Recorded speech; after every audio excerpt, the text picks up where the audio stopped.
Puji Tuhan. Shalom. Selamat sore. Selamat berbahagia sore hari ini. Oleh karena kebaikan Tuhan, kita kembali diberi kesempatan untuk beribadah. Kita mengucap syukur buat kebaikan Tuhan. Mari kita mau sembah Tuhan. Kita mau memberikan penyembahan kita sore hari ini. Terima kasih Tuhan. Terima kasih Tuhan. Hinarabaya syakara kakara larabaya. Terima kasih Roh Kudus.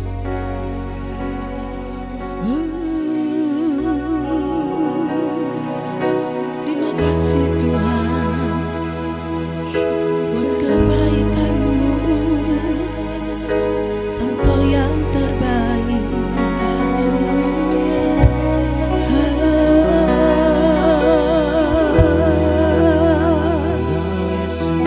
Kami bersyukur. Kami bawa pujian kami. Kami bawa syukur kami. Terima kasih Tuhan. Kuduskan kami.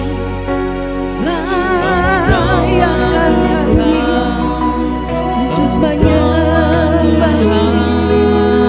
Layakkan kami untuk menyembah-Mu Tuhan. Engkau saja yang ditinggikan. Engkau saja yang disembah. Engkau saja yang dimuliakan Tuhan.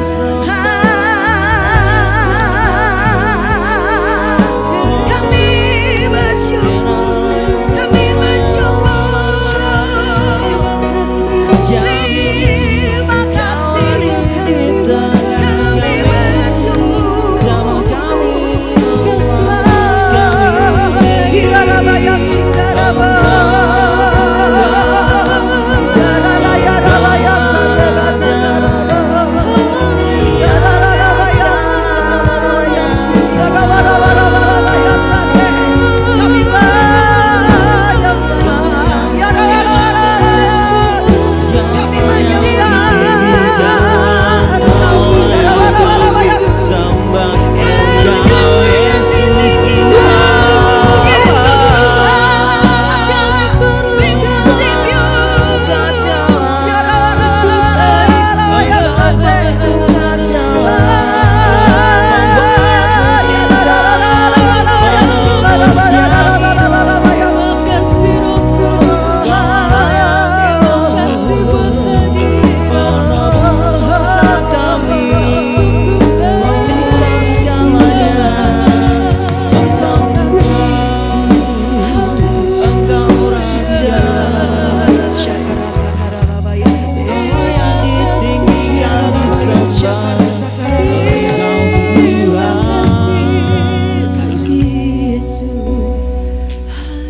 Saatnya kami Tuhan kembali menikmati anugerah Tuhan lewat ibadah yang indah ini Tuhan. Kami bersyukur untuk kesehatan, kekuatan, penyertaan, perlindungan Tuhan sampai hari ini. Engkau layak ditinggikan, Engkau layak terima pujian dan penyembahan kami. Kuduskan setiap kami umat-Mu Tuhan. Kami rindu menyembah Tuhan. Kami rindu mengucap syukur. Engkau yang terbaik. Sungguh Engkau yang terbaik. Engkau mengurapi ibadah kami di sore hari ini dengan urapan yang baru, dengan minyak yang baru. Tercurah Roh Kudus. Tercurah Roh Kudus mengurapi setiap kami, membangkitkan kami yang patah hati, menyembuhkan setiap yang sakit. Bahkan kami yang membawa persoalan sore hari ini, kami datang dengan kemenangan. Kami datang dengan kemenangan. Kami datang dengan kemenangan yang dari Tuhan. Haleluya. Terima kasih Yesus. Terima kasih Tuhan. Kami percaya Engkau hadir di tengah kami. Layakkan kami untuk menyembah-Mu Tuhan.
dalam hati, ku sembah Kau, ku sembah Kau.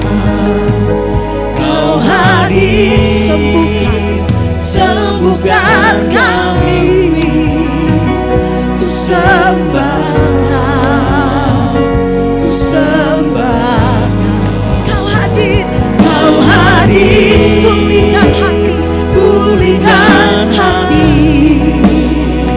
ku sembah Kau, ku sembah Kau. Kau hadir, sempurnakan kami, ku sembah Kau, ku sembah Kau.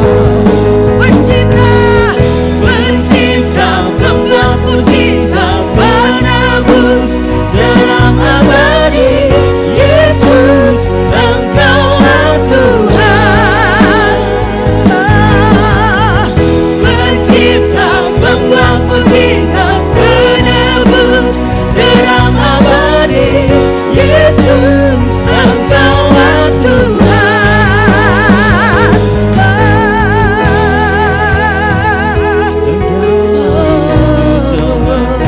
Mari bawa hatimu, datang kepada Tuhan dengan percaya.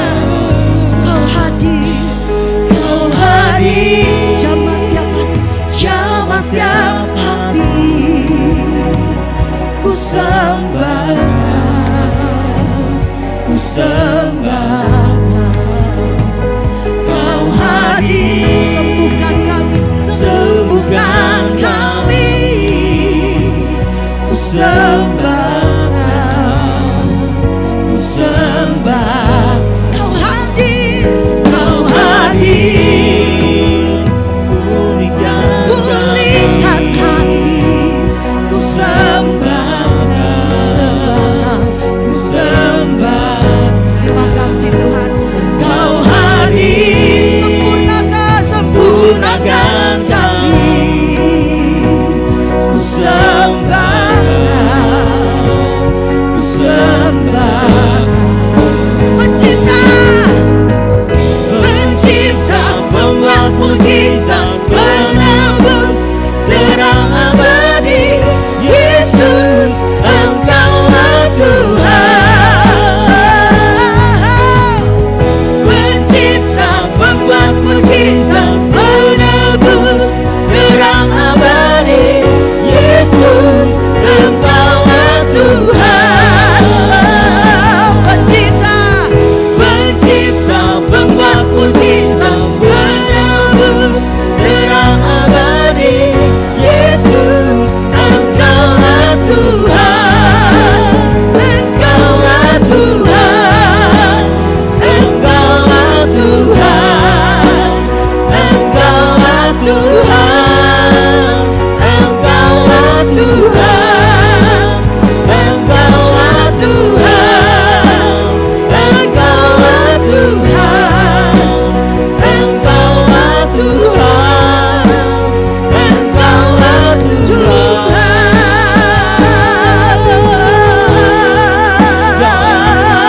Kami menyembah, kami menyembah, kami menyembah. Mari sembah Tuhan, buka suaramu, sembah Tuhan. Haleluya. Engkau yang layak ditinggikan, kuduskan kami. Haleluya. Meski ku tak melihat karyamu, meski ku tak merasakannya, tak berhenti karyamu, tak berhenti kuasamu. Meski ku tak melihat karyamu, meski ku tak merasakannya, tak berhenti karyamu, tak berhenti kuasamu. Meski ku tak melihat karyamu, meski ku tak merasakannya, tak berhenti karyamu, tak berhenti kuasamu. Pencipta, pembuat mujizat, penebus terang abadi, Yesus.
puji Sang Penebus, terang abadi Yesus. Engkaulah Tuhan, Engkaulah Tuhan, yes.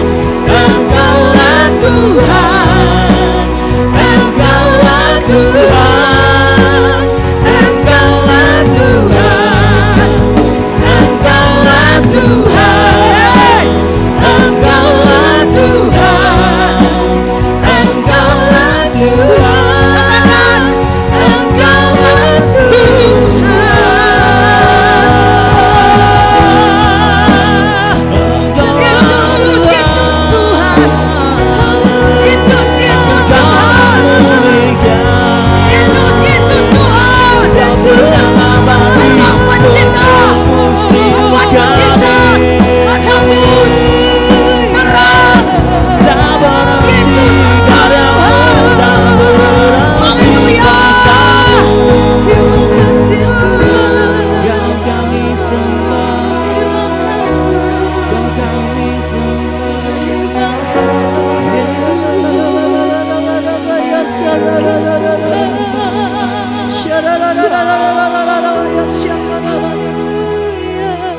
Kami bersyukur Tuhan, Engkau sanggup melakukan perkara yang mustahil bagi kami. Karena Engkau Tuhan di atas segala Tuhan, Engkau Raja di atas segala Raja. Engkau layak terima pujian dan penyembahan kami. Terima kasih Bapa. Dari depan sampai belakang kami mau bersorak bagi Tuhan yang dahsyat, nama di atas segala nama. Dan kami mau kalahkan setiap masalah dalam hidup kami lewat pujian, karena kami percaya kami sedang memperkatakan firman Tuhan sore hari ini. Di dalam nama Yesus kami siap bersorak bagi Tuhan. Haleluya, haleluya, amin. Amin. Tepuk tangan yang paling dahsyat, lebih dahsyat. Haleluya. Berikan tos lebih dari 3 orang kanan kiri. Come on. Haleluya. Yes. Dengan senyum ya. Haleluya. Sudah siap memberi pujian buat Tuhan? Tuhan memberikan kuasa dalam hidupmu untuk melakukan perkara yang besar. Apapun yang kau alami sore hari, katakan aku punya Tuhan yang dahsyat. Persoalanku terlalu kecil. Amin. Mari berikan tepuk tangan buat Tuhan kita. Haleluya.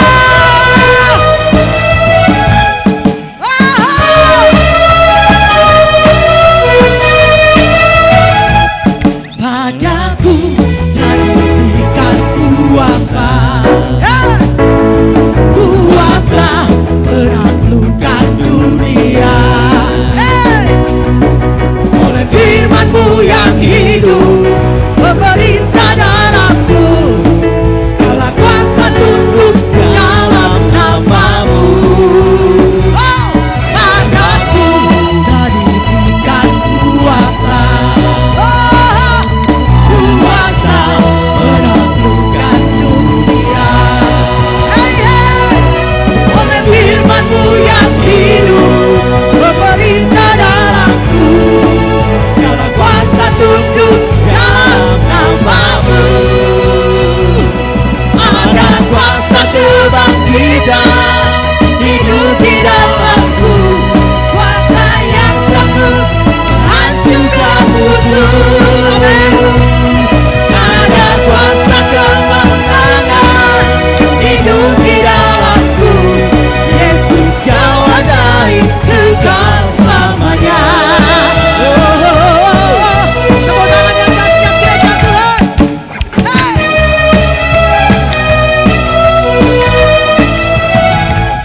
Padaku telah diberikan kuasa, amin, kuasa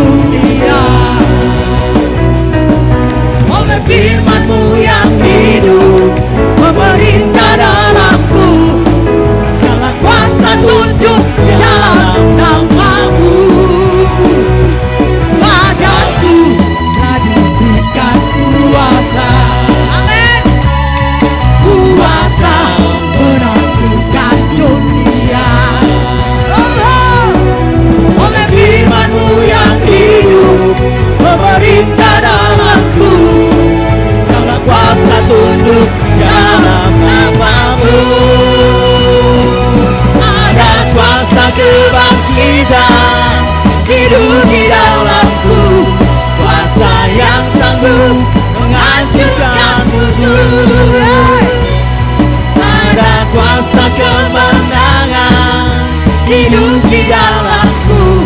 Yesus kau ajaib, kekal selamanya. Hey, hey.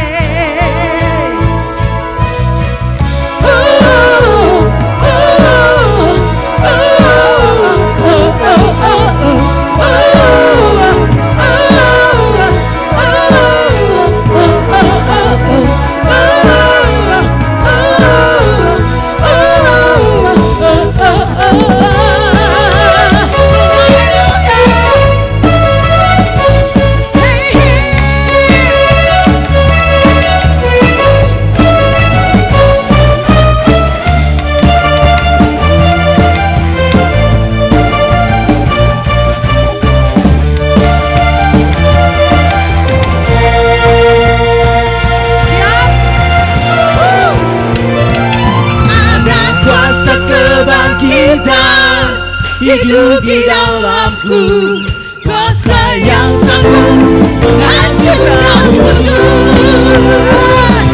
Ada kuasa kemenangan hidup di dalamku.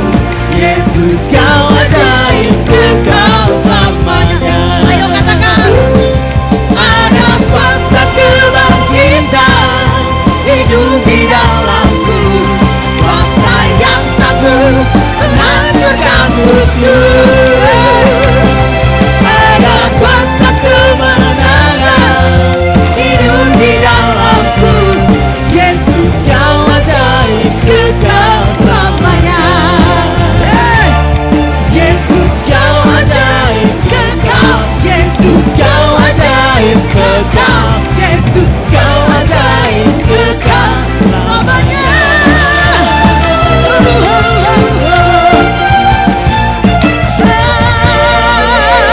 Dengan tepuk tangan yang paling dahsyat. Haleluya. Haleluya. Yes. Engkau tidak pernah sendiri, amin. Amin. Ada Roh Kudus, Roh Tuhan yang perkasa ada dalam hidupmu dan hidupku. Haleluya, kita atasi setiap persoalan. Katakan, Tuhanku dahsyat, tak tertandingi oleh apapun juga. Amin. Yes. Ayo tepuk tangan yang dahsyat.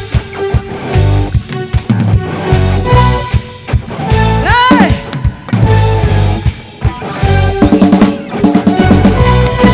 Oh, hey. Ayo gereja Tuhan.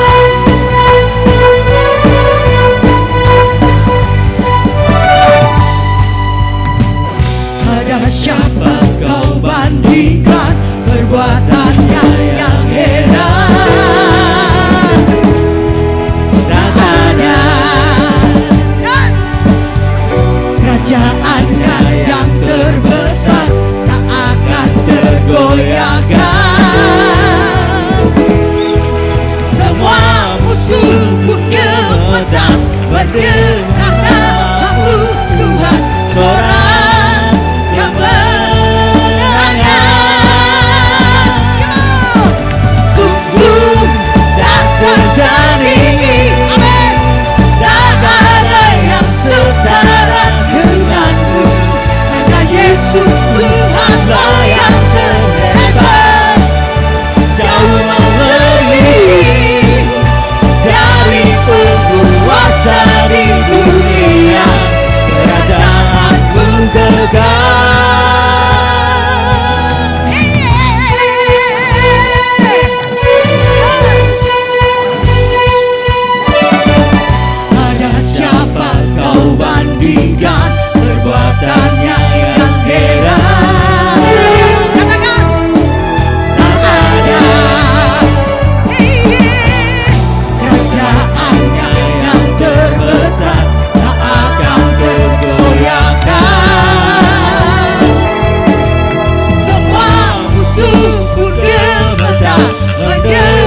Yesus Tuhanlah yang terhebat dan melebihi dari penguasa di dunia. Kerajaanmu megah, sungguh tak tertandingi. Amin. Tak ada yang setara denganmu. Hanya Yesus Tuhanlah yang terhebat dan melebihi dari penguasa di dunia. Kerajaanmu megah.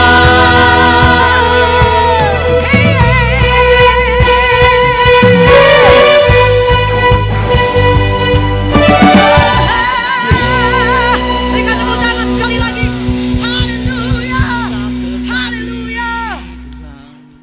Tuhan memberkati, silakan duduk.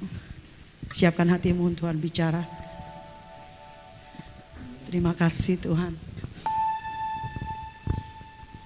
Terima kasih Roh Kudus. Begitu banyak yang Tuhan Yesus sudah lakukan dalam hidup kita. Dia mengorbankan hidupnya, mati buat kita di kayu salib. Dia berikan berkatnya buat kita tiap hari. Dia berikan kasihnya buat kita. Tapi terlalu mudah kita meninggalkan cinta Tuhan. Kita lebih memilih dunia ini daripada kasih Tuhan.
Lebih dekat lagi.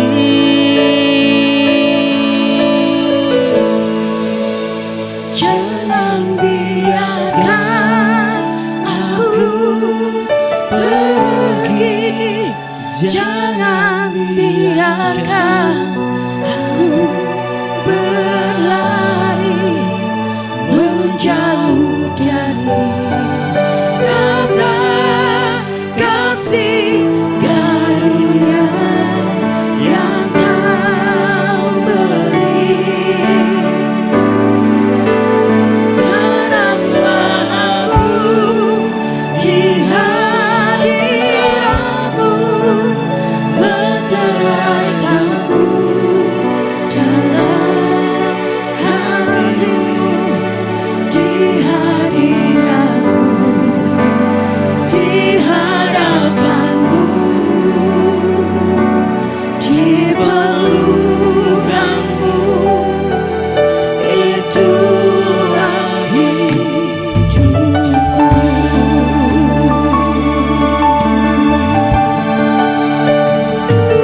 Ampuni semua kesombonganku, ampuni semua kedaginganku, dan bawa aku mendekat di hadapan tahta-Mu.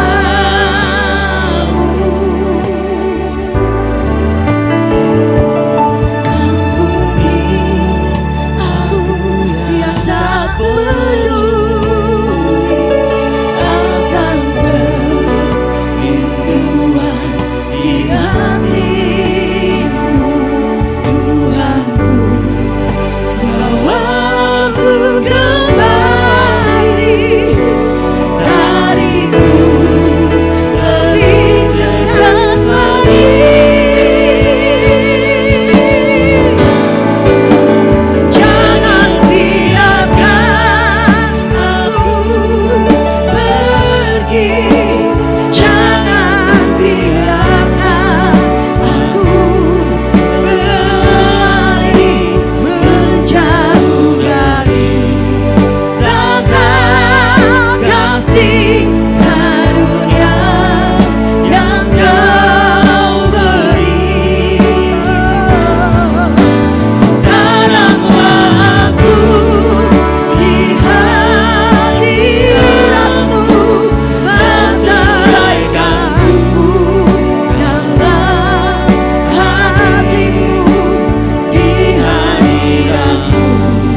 Bapa di sorga, kami bersyukur oleh karena kesempatan peluang Engkau beri kepada kami.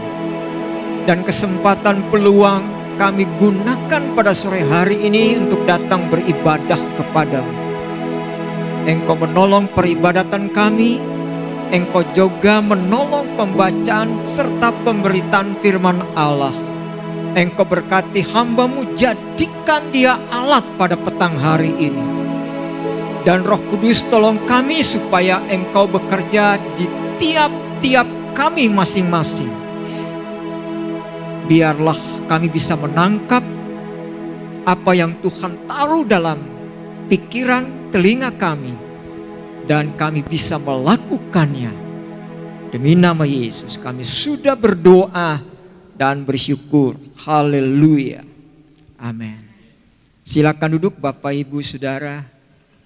Terima kasih untuk Bapak Gembala Pak Pendeta Jeffrey Kando yang sudah memberikan kesempatan buat saya menyampaikan firman Allah. Nama saya lengkap sesuai dengan akte kelahiran itu Herling Frederick Bulahari. Dan kalau di rumah biasa dipanggil Heri. Ya terserah Bapak Ibu mau panggil mana, itu nama saya semua gitu ya. Saya asalnya dari Sanger, lahir di Jakarta, besar di Papua, jadi ngakunya orang Papua gitu ya. Istri saya dari Minahasa, anak kami ada 4, cucu baru 1. Nah saya kira itu sedikit perkenalan. Baik Bapak Ibu, wah sudah ada judulnya di depan. Ketika saya membaca judul saya sendiri, saya jadi ngeri Bapak Ibu. Jadi ngeri sendiri ketika membaca judul yang saya berikan. Karena Ini menakutkan bagi saya itu loh. Judulnya kebohongan publik. Baik, kita lihat ayatnya dulu ya. Tapi nanti kita center di ayat yang ke-16. Tapi kita baca ayat 1 sampai ayatnya yang ke-16. Titus pasal 1 sudah ada di layar itu. Titus pasal 1 ayat 1 sampai yang ke-16. Bisa tolong ditayangkan? Ada yang bisa, ada yang punya Alkitab bisa buka. Yang punya handphone pasti lebih cepat lagi. Baik, yang sudah menemukan Titus pasal 1 ayat 1 sampai 16 kita akan baca sama-sama. 2-3.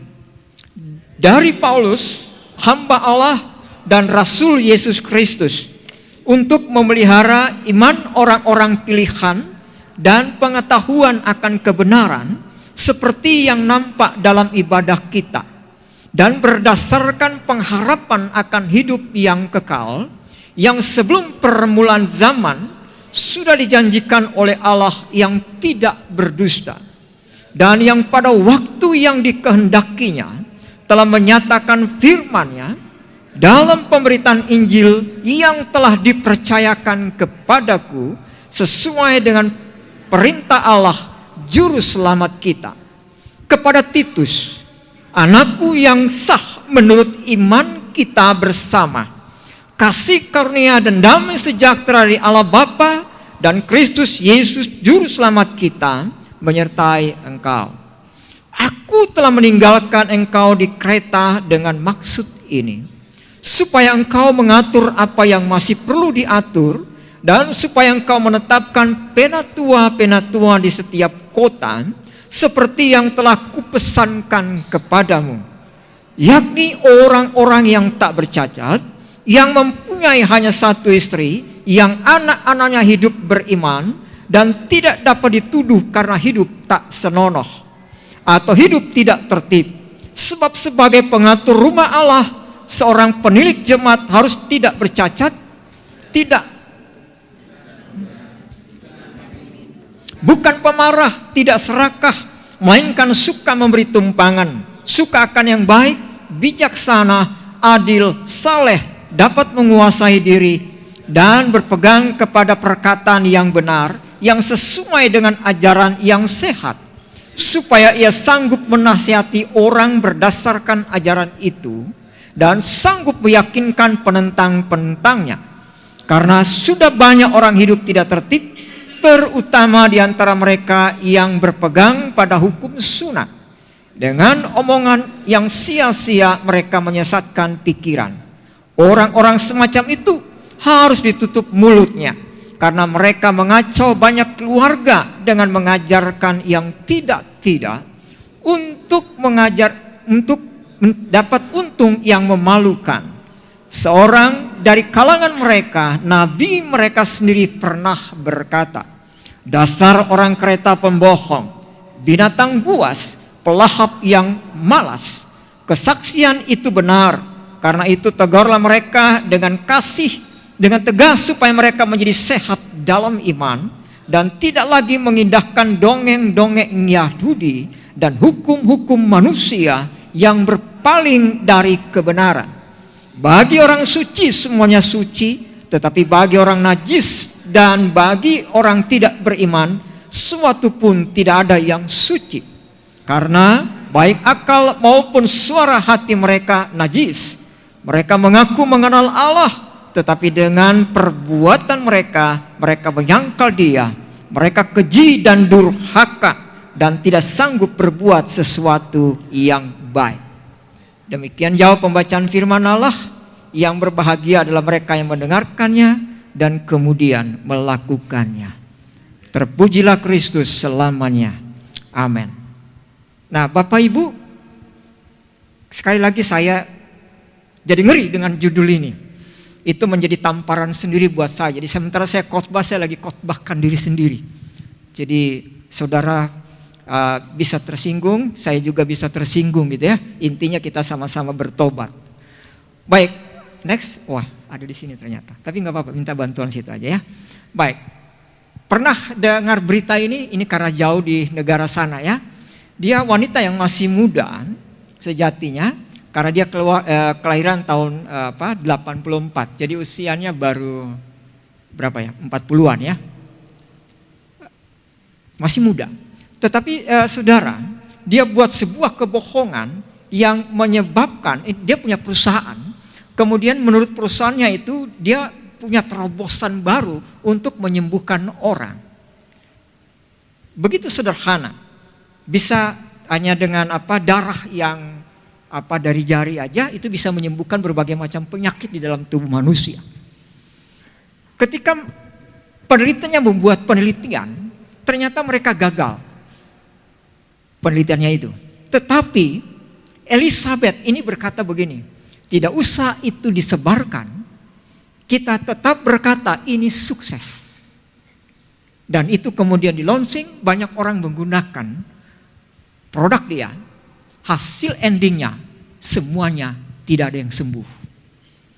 Dia dikomplain dan saudara lihat di catatan itu berkata dia dihukum 20 tahun.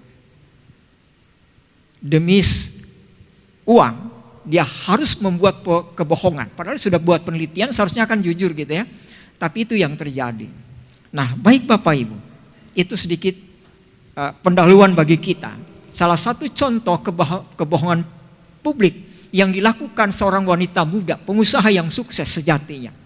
Tetapi hanya karena sebuah prestise, sebuah uang dan perusahaan yang akan maju, dia harus membuat kebohongan dengan akibat dia harus dipenjara 20 tahun. Nah, next kita lihat Bapak Ibu ini latar belakang Titus dulu.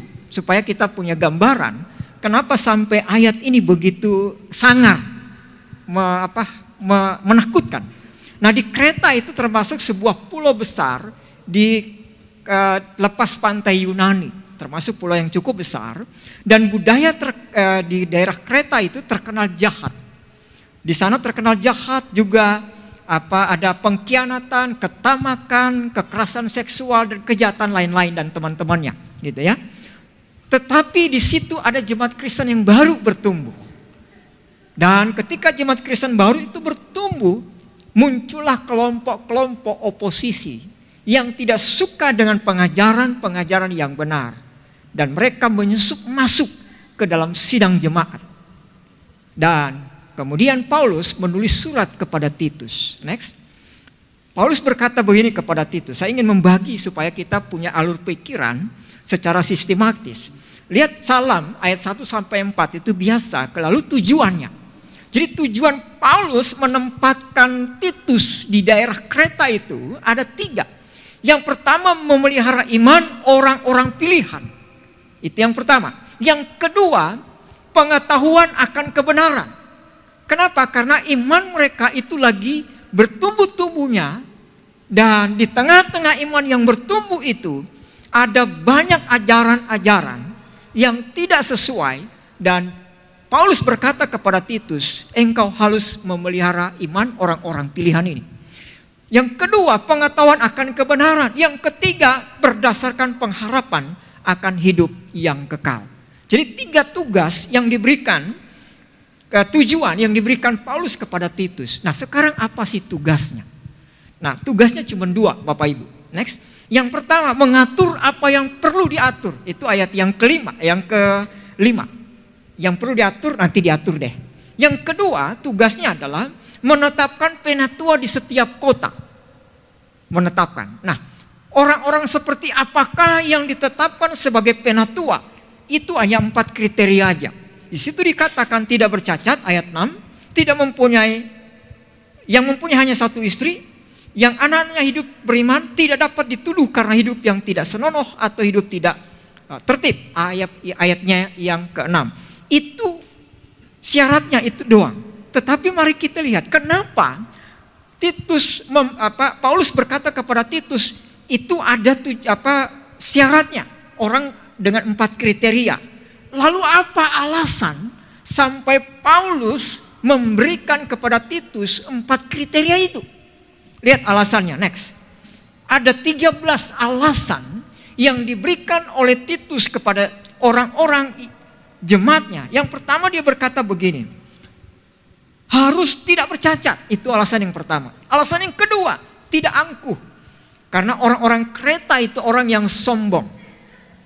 Minta ampun. Yang ketiga, ini bukan pemberang. Karena mereka itu emosional. Karena mereka itu adalah tentara-tentara bayaran. Yang keempat, mereka bukan pemarah, bukan peminum. Tidak serakah, karena terkenal di daerah itu orang-orang yang tamak. Kemudian juga, melainkan suka memberi tumpangan. Suka akan yang baik, bijaksana, adil, saleh, dapat menguasai diri, berpegang kepada perkataan yang benar, yang sesuai dengan ajaran yang sehat. Itu alasannya kenapa ada 4 kriteria. Nah sekarang kita lihat, tujuannya apa? Ada alasan itu, supaya jemaat itu mengerti tujuannya apa. Kita lihat di sana, next. Sanggup menasihatkan orang berdasarkan ajaran itu. Yang Paulus ajarkan, kebenaran-kebenaran. Yang kedua, sanggup meyakinkan penentangnya. Karena banyak ajaran yang sesat berseliweran di antara jemaat itu, maka ajaran yang sehat harus diajarkan. Dan sehingga dengan ajaran yang sehat itu bisa menentang para penentang yang tidak suka dengan ajaran yang benar. Alasannya apa? Supaya mengerti ajaran yang sehat. Nggak perlu cari ajaran yang tidak sehat, nggak perlu cari tahu lah. Kalau saudara tahu ajaran yang benar, nggak perlu cari tahu ajaran yang salah. Cari tahu aja yang benar, udah beres. Yang salah pasti akan kelihatan, ketok sendiri gitu ya. Alasannya ini, sudah banyak orang hidup tidak tertib, ayat 10, terutama di antara mereka yang berpegang pada hukum sunat, dengan omongan yang sia-sia mereka menyesatkan pikiran. Oke, itu sedikit pengantar kita untuk bisa mengerti kenapa muncul ayat 16? Karena ayat 16 itu muncul menakutkan sekali. Makanya Titus memberikan, Paulus kepada Titus dia memberikan tujuan, dia berikan arahan, dia berikan alasan-alasan supaya tidak salah arah, tidak salah jalan. Dan lihat ayat yang ke-10.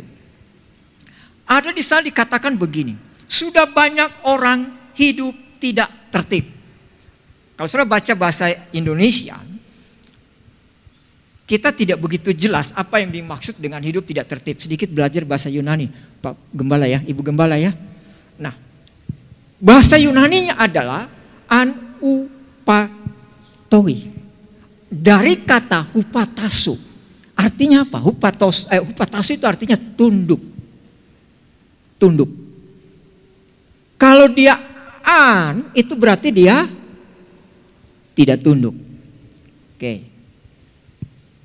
Menolak mengakui otoritas. Itu kata yang digunakan di ayat 10, tidak tertib itu. Tidak tertib itu adalah tidak dalam keadaan yang tunduk, menolak mengakui otoritas, tidak berada di bawah otoritas, durhaka, memberontak, sulit diatur. Itulah jemaat yang ada di Kreta, bukan di sini loh ya. Amin. Haleluya. Yang tersinggung bertobat. Yang tidak tersinggung. Ini tidak ada pesan sponsor loh ya. Iya. Adapun kan saudara jangan persalahkan gitu ya. Salahkan dirimu. Kenapa tidak mau berada di bawah otoritas? Kenapa tidak mau tunduk? Dan selalu tidak sulit diatur. Ini jemaat di Kreta ini. Ternyata orang-orang di Kreta itu sudah mati semua, larinya ke Semarang.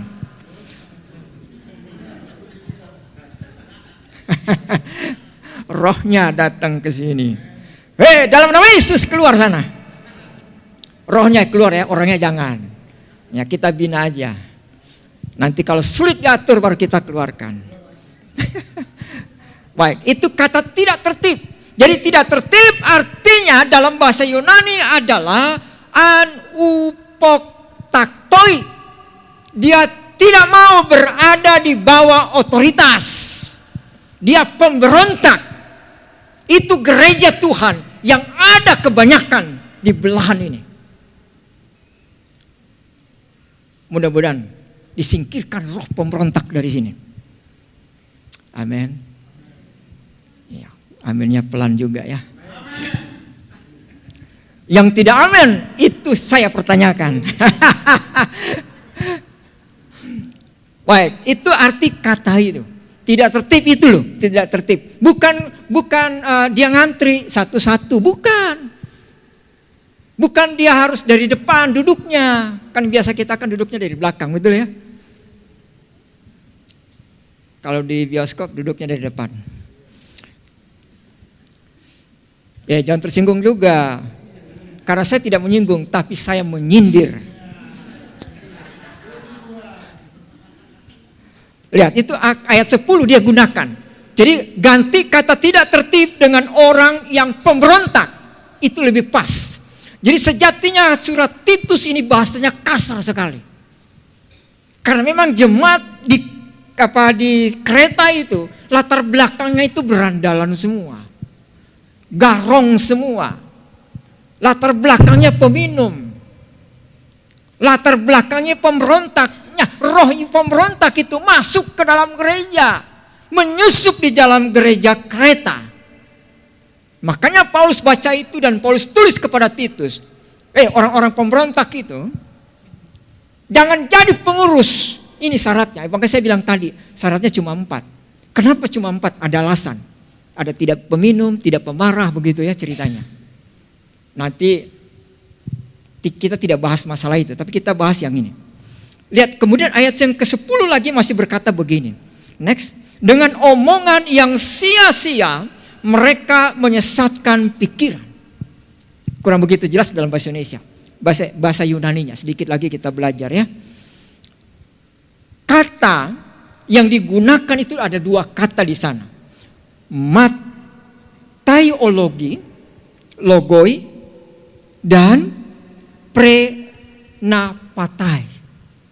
Pembual, pembicara omong kosong, penipu, penyesat. Bahasa Indonesia cuma bilang apa? Dengan omongan yang sia-sia mereka menyesatkan pikiran. Padahal bahasanya enggak gitu.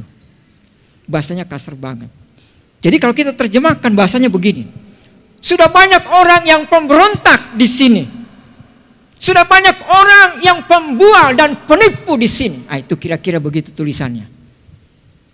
Maksud saya itu di sini itu di Kreta gitu ya. Jangan saudara bawa-bawa kemari gitu ya.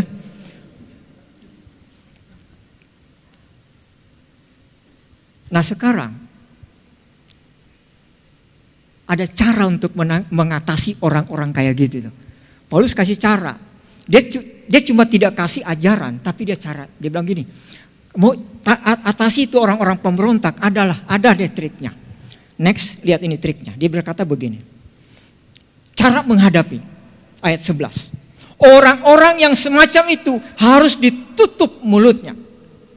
Tegurlah mereka dengan tegas supaya menjadi sehat dalam iman, tidak lagi mengindahkan dongeng-dongeng Yahudi dan hukum-hukum manusia yang berpaling dari kebenaran. Nah, kita bahas lagi bahasa Yunaninya ya. Supaya kita mengerti. Kata ditutup mulutnya, bahasa Yunani itu artinya masukkan sesuatu ke mulutnya dia supaya dia nggak ngomong-ngomong lagi. Kasih kain, kasih banyak-banyak kain di dalam. Masih mau bicara lagi? Sudah ditegur berkali-kali. Itu orang-orang Kreta kayak gitu. Saya kan sudah bilang, 1 masih ngomong dia masih kasih gosip ke sana. Itu ibu sana. Aduh mama. Dia ke ibu yang dia gosip, dia bilang, ibu sana bilang ibu itu kayak begini, gitu. Nah, sudah kemudian Titus tegur mereka. Paulus bilang jangan ditegur. Jadi ditegur itu tingkatan yang kedua. Tapi yang pertama Paulus berkata, bahasa Manado bilang prop dompe mulu. Sumbat mulutnya. Dikasih lakban itu loh, dikasih lakban, kasihkan kain, ya kan? Disumbatan kasih gombal, kemudian dilakban, kasih putar begini. Itu artinya. Kenapa? Karena jemaat di Kreta itu jemaat yang kayak begitu. Sudah masuk ke dalam jemaat, ini membahayakan. Sangat membahayakan. Jemaat yang tadinya tenang-tenang, adem ayem, ya kan? Masuk sidi, iya. Ya 1-2 bulan aman-aman. Ya, bahasanya bagus sekali. Setiap ketemu orang, shalom. Ya. Apa kabar? Puji Tuhan. Haleluya. Wih, bahasa rohani banget. Bapak Gembala Kala mungkin. Beberapa waktu kemudian mulailah terjadi sesuatu. Nah, orang kayak begitu, itu disumbat mulutnya. Jangan beri kesempatan dia bicara, itu maksudnya. Nah, kemudian lihat ayatnya yang berikut dikatakan begini. Itu 2 cara. Jadi kalau dia masih tidak mau lagi dengar, itu baru ditegur dengan tegas. Nah, saya lupa mencari kata tegas itu bahasa Yunani. Karena saya terpukul dengan bahasa tadi itu loh. Bungkam dia, diamkan dia. Tidak disuruh pukul loh ya. Itu terjadi nanti pasal berlapis. Ya, lapis legit, lapis segala macam. Bagi orang suci semuanya suci. Teks. Tetapi bagi orang najis dan bagi orang tidak beriman suatu pun tidak ada yang suci. Karena baik akal maupun suara hati mereka najis. Itu orang-orang kayak begitu. Nah, kemudian ayat yang berikut ini ayat 16. Saya ambil dua versi bahasa, terjemahan yang baru dengan terjemahan yang lama. Nah, mari kita lihat next. Ini terjemahan yang baru nih. Perhatikan yang saya kasih huruf itu warna merah dan saya cantumkan bahasa Yunaninya gitu ya. Mereka mengaku mengenal. Kata mengenal itu eidenai. Allah. Tetapi dengan perbuatan itu ergois, mereka menyangkal itu ameunai, dia. Nah, mereka keji dan durhaka dan tidak sanggup berbuat sesuatu yang baik. Itu terjemahan baru. Tapi lihat terjemahan yang lama, next.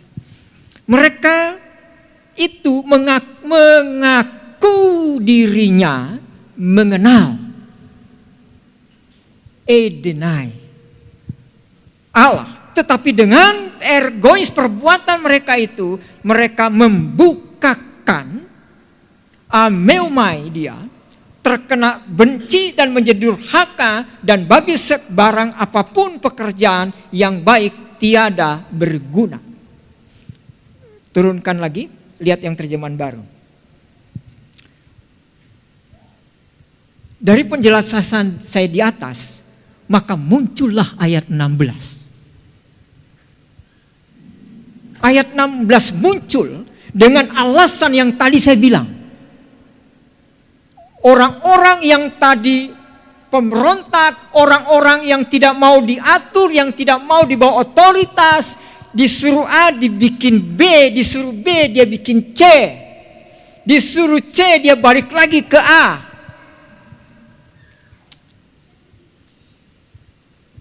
Nah, setelah semuanya itu, barulah Paulus berkata begini kepada Timotius. Mereka, pertanyaan saya, siapa itu mereka? Yang tadi itu loh. Itu mereka tadi itu loh. Mereka yang mana? Mereka yang mana? Yang pemberontak, sulit diatur, yang tidak mau berada di bawah otoritas. Mereka yang selalu menentang, itulah mereka-mereka itu. Jadi ayat 16 kita menemukan 3 kata kunci. Next, kata kunci yang pertama mengenal. Nah, saya bahas dulu nih kata mengenal. Kata mengenal itu bahasa Yunaninya itu eidenai, artinya mengetahui. Dia tidak begitu kenal dekat. Terjemahan lama berkata mengaku. Jadi kadang-kadang kita bilang, jangan ngaku-ngaku loh ya. Nah itu, kira-kira bahasanya begitu. Jadi mereka mengaku, katanya mereka kenal Allah. Jadi pengakuan mereka bilang mereka kenal Allah. Kenapa mereka bilang mereka kenal Allah? Karena mereka sudah berada di jemaat itu.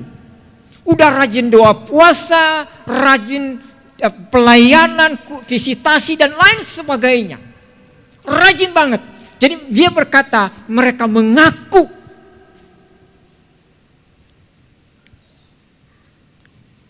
Jadi cuma ngaku doang. Lidah memang seperti itu. Kata yang kedua, next, adalah ergois. Dikatakan itu perilaku. Jadi mereka mengaku doang bahwa mereka paham, kenal Tuhan. Sejatinya tidak ada pemahaman yang baik tentang Allah. Mereka hanya berkata, lah buktinya saya kan ke gereja tuh. Pagi sore bahkan saya ke gereja. Ibadah 3 kali bahkan saya saya ibadah 3 kali. Belum lagi kalau saya pulang rumah, lagi di rumah saya bisa nonton YouTube dan lain sebagainya. Kurang apa lagi saya rohaninya katanya. Semuanya lancar. Seluruh ibadah dari Senin sampai Minggu ikuti semua. Cuma ngaku doang ya kan. Nampak demikian. Tapi perilakunya. Ikutan batuk saya. Yang ketiga. Kata armeomai. Artinya apa? Tidak mengakui, menolak. Jadi mereka begitu aktif dalam pelayanan ibadah mereka. Mereka menunjukkan kepada dunia, inilah saya, jemaat teladan. Seluruh kegiatan saya sudah lakukan. Itu ngaku doang. Tetapi sejatinya mereka menyangkal. Mereka menolak, mereka tidak mengakui dengan apa? Perbuatan mereka sendiri. Coba lihat, tersinggung sedikit ya kan? Ya. Biasanya kalau minggu sore ada ibadah tersinggung, pindah ke minggu pagi. Minggu pagi tersinggung, pindah ke YouTube dulu, ya kan? Masih setia nonton YouTube. Di YouTube dia dengar, aduh tersinggung lagi lewat YouTube. Pindah ke tempat lain.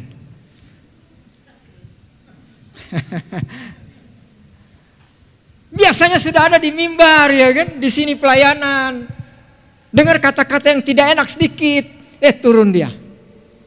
Minggu depan gak ikut ibadah saya. Pak Gembala, sorry Pak Gembala.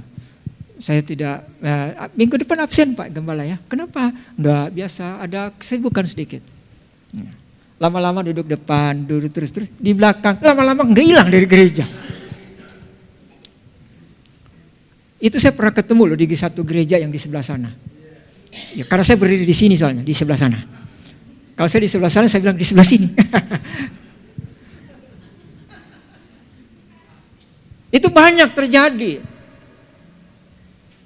Mereka berkata saya kenal Tuhan, buktinya itu tadi. Mereka ikut di dalam kepengurusan di jemaat Kreta yang dilayani oleh Titus. Tetapi roh pemberontakan, roh ketersinggungan ada pada mereka. Nggak mau dengar tersinggung sedikit, bubar gitu. Biasanya salam-salaman ya kan. Sekarang dari jauh, kebetulan dengan alasan masih COVID.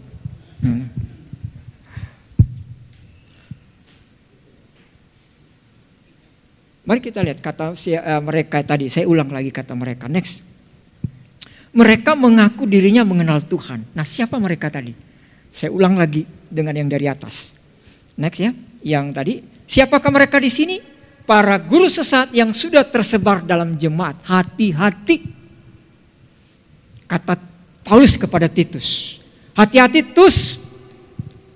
Ya, kalau orang Sangir biasanya panggil Titus itu jadi Tus. Kalau Paulus jadi Ulu. Nah itu orang Sangir, suku saya lucu-lucu memang. Petrus jadi Petu gitu kan.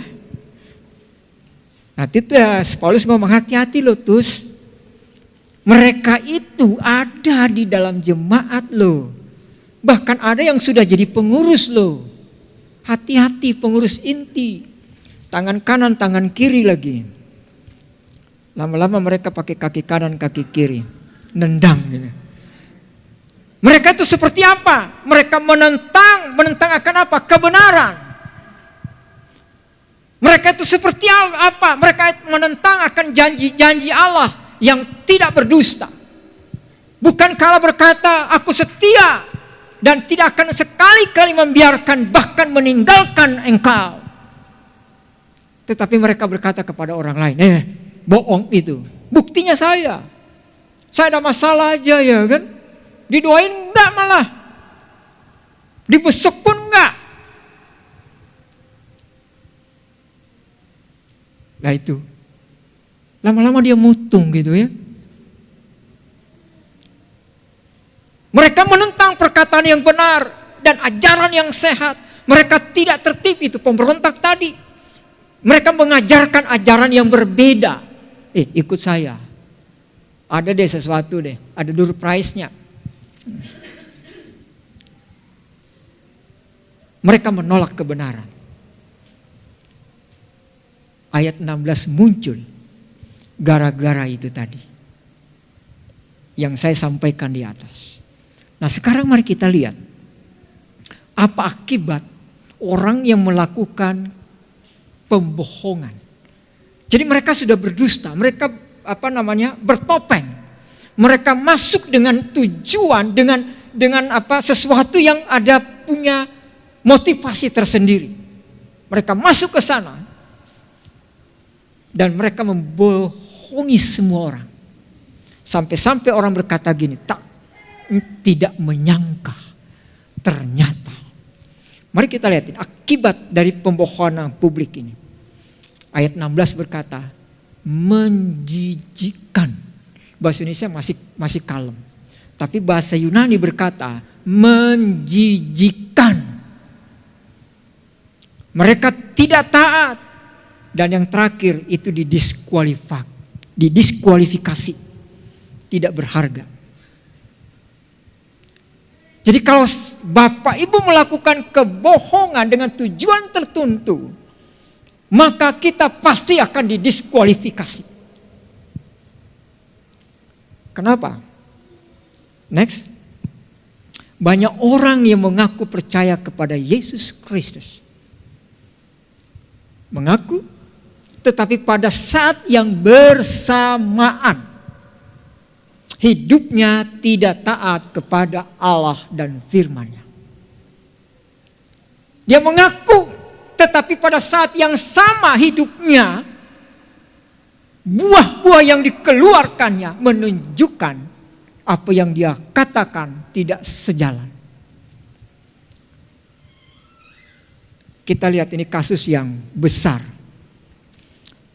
Irjen Pol Verdi Sambo. Gelarnya keren, SHSIK, MH.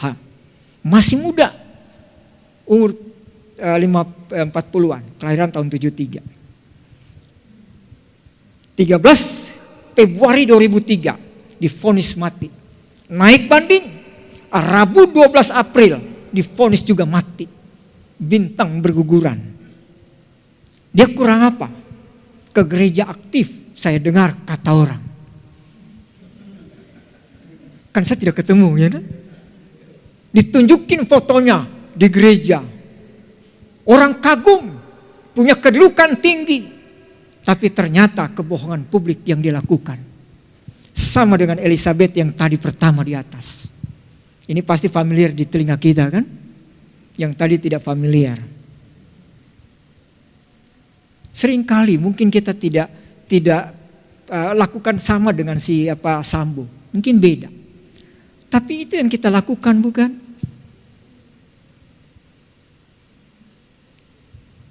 Satu Yohanes pasal 2 ayat 4. Next. Barang siapa berkata, aku mengenal dia. Tetapi perhatikan ada 3 hal. Ia tidak menuruti perintahnya. Ia adalah seorang pendusta. Dan di dalamnya tidak ada kebenaran. Jadi kalau saudara berkata saya ini kenal Tuhan, saya percaya Tuhan, saya aktif dalam pelayanan, tetapi engkau masih menyimpan dendam kepada sesama, masih tidak menyukai sesama, maka itu artinya kita sedang berdusta. Kita lakukan yang namanya pembohongan publik.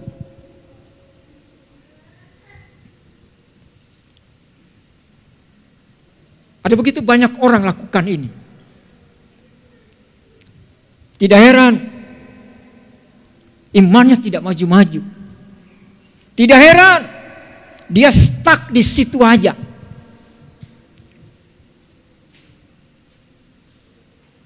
Next.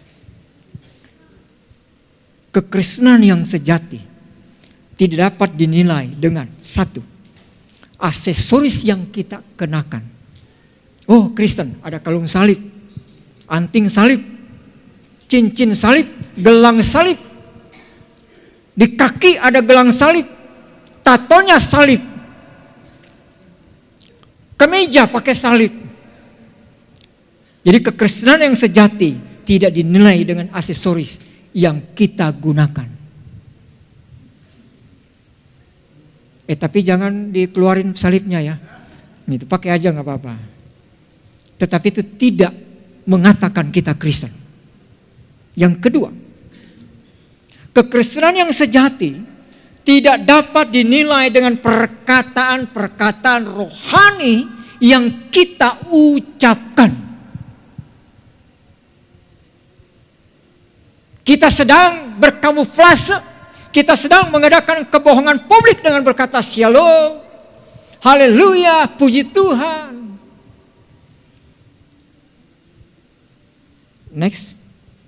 Tetapi kekristenan yang sejati dinilai dari kehidupan nyata kita setiap hari. Jadi engkau masih membenci istrimu. Halo. Efesus pasal yang kelima ayat 21 sampai 33. Kebetulan itu judul disertasi saya.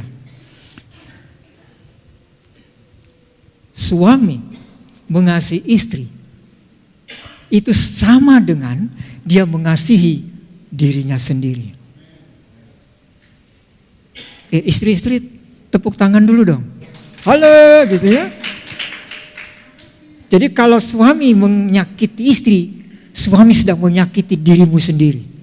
Sing loro sopo. Diri sendiri. Tapi istri jangan bangga dulu dong. Ya. Alkitab ada bilang, istri tunduk. Bukan tanduk gitu ya. Tapi ayat itu belum selesai. Ayat itu bilang tunduk. Artinya hupotaso tadi itu saling. Jadi istri tunduk kepada suami, suami juga tunduk kepada. Loh, kalau suami tunduk kepada Kristus, ya wajar. Tapi hupotaso artinya ayat 21 Efesus pasal 5, artinya tunduk itu saling.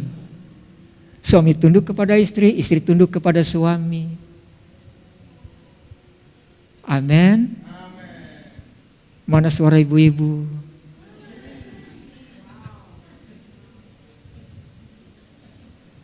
Pertanyaannya adalah ini. Next.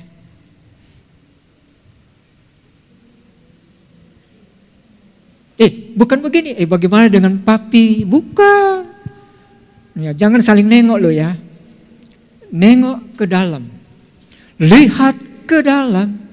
Sebelum bicara, lihat dirimu.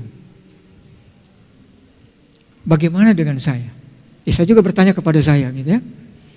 Jangan-jangan saya tidak lebih baik dari saudara. Jadi mari kita bertanya sama-sama, bagaimana dengan saya? Apakah saya juga melakukan kebohongan publik? Next. Matius pasal 4 ayat 17 berkata, ini yang harus kita lakukan. Bertobatlah kamu, karena kerajaan surga sudah dekat. Mari kita sama-sama bertobat kalau kita masih melakukan kebohongan publik. Amin. Ada satu lagu lawas yang saya suka sekali. Ketika Pak Gembala tanya lagunya apa, saya suka lagu itu, kayaknya 4 kata aja. Bisa ditayangkan lagunya, kita akan nyanyi lagu ini.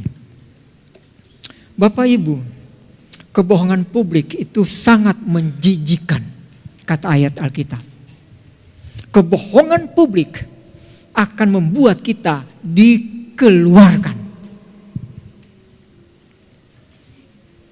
Kita nyanyi lagu ini.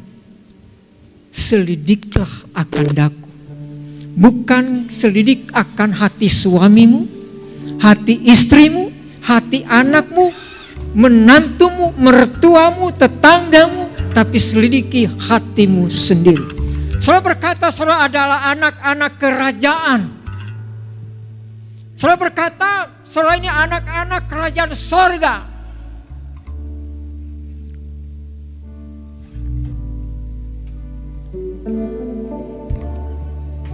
Akan daku. Mari kita bangkit berdiri bersama-sama. Amin. Selidikilah hati kami Tuhan. Oh, ketahuilah hati saya Tuhan.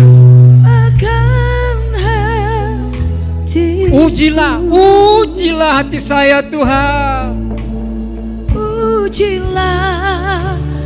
Ya, Engkau yang mampu mengetahui hati dan pikiran saya. Akan kepikiranku. Amin. Kita ulang lagi sama-sama. Kita minta Tuhan, selidikilah hati saya.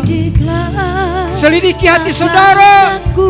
Apakah saudara masih menjadi orang-orang pemberontak yang sulit diatur, tetapi dengan cara yang sama saudara masih dalam pelayanan dan berteriak haleluya. Dengan sadar saudara sudah melakukan kebohongan publik. Mari kita minta Tuhan uji hati saya, karena Tuhan ketahui pikiran saya. Bapak Ibu Saudara, kita minta Tuhan selidiki hati saya sendiri. Mari kita selidiki hati kita masing-masing.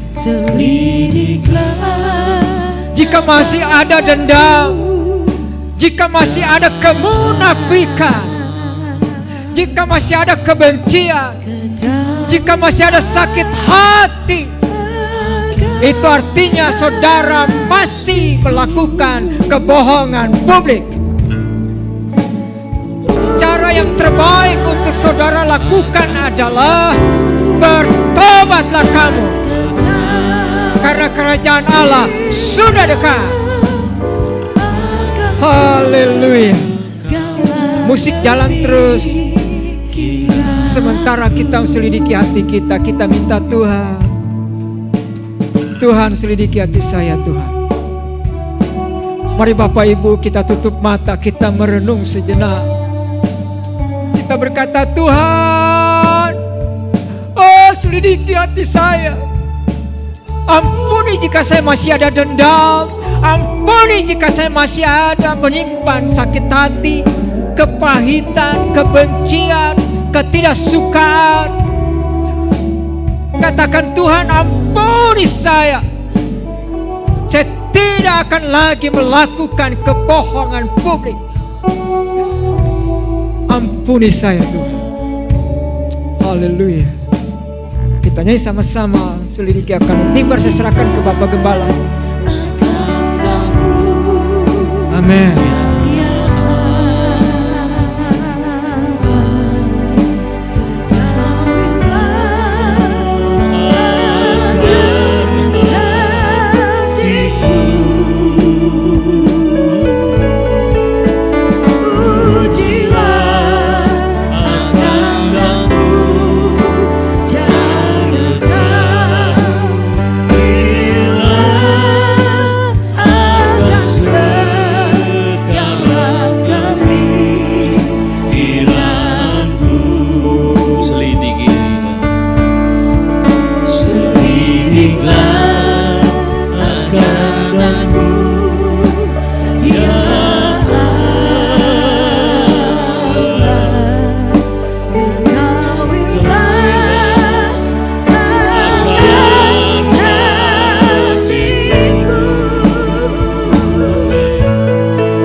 Biarlah malam hari ini setiap kita boleh melihat setiap pribadi masing-masing, mulai belajar kontemplasi, menelisik hati masing-masing, dan berani berkata, Tuhan ujilah aku. Ini enggak mudah Bapak Ibu Saudara. Tapi malam hari ini aku boleh benar-benar selesai dengan Tuhan, membersihkan dirimu dengan Tuhan. Karena setiap jengkal dalam jiwa, dalam diri hati saudara, Tuhan tahu. Dan Tuhan tahu isi hati kita malam hari ini. Setiap kita, saudara, saya, Tuhan tahu. Dan biarlah kebenaran firman Tuhan malam hari boleh benar-benar membuat setiap kami sadar dan tidak kembali lagi ke hal-hal yang salah. Terus Tuhan, Kau bersihkan setiap kami.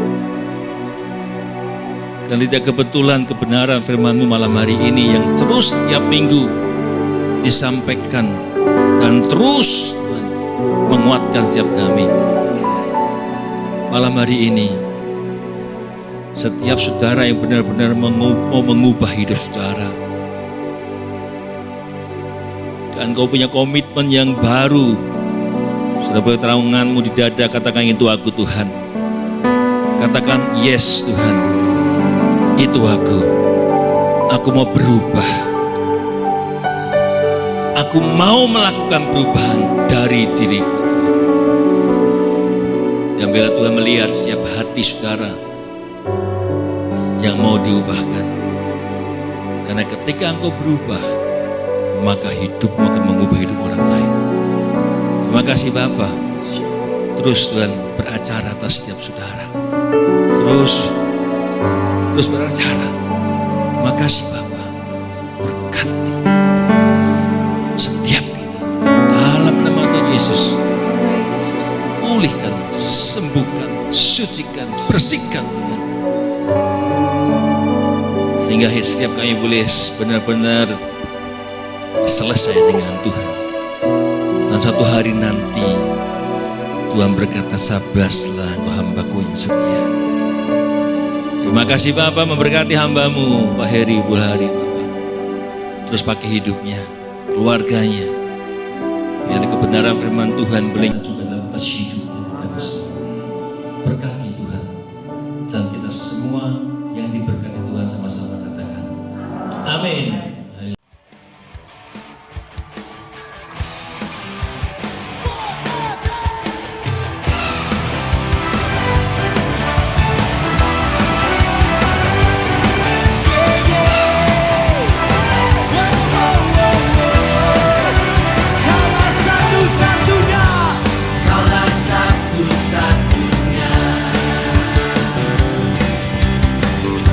Sumber dari segalanya.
kuasa, Kaulah